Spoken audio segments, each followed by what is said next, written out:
तर संविधान हेच बहुजनांचं आरक्षण आहे, ते टिकलं पाहिजे असं आव्हाडांनी म्हटलंय। बाबासाहेबांनी न्यायव्यवस्थेत आरक्षण ठेवायला हवं होतं। न्यायव्यवस्थेत आरक्षण न देऊन 80% लोकांवर अन्याय केला असं सुद्धा आव्हाडांनी म्हटलंय।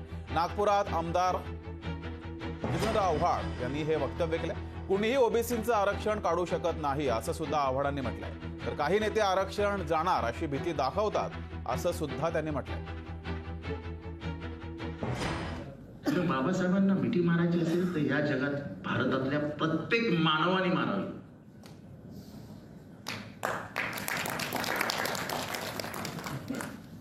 तुमचं सगळं आयुष्य संविधानात बनवलं गेलं ना। You are common before the law. हे झालं असतं का अर्थात?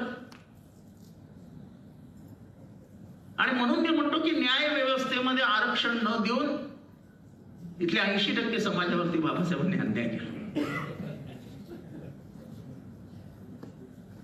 हे खूप धाडसी स्टेटमेंट आहे, पण ठीक आहे, चालतं। माझा विचार आहे। I am not contradicting anything. I am just saying की इट वॉज अवर राईट। मी तेच सांगतो, माझे काही विचार आहेत ते मी मांडत असतो। समाजाला पटले तर ठीक, नाही पटले तरी ठीक। असं मी कुठे जबरदस्ती करतोय की माझ्या विचारांना मान्यताच द्या।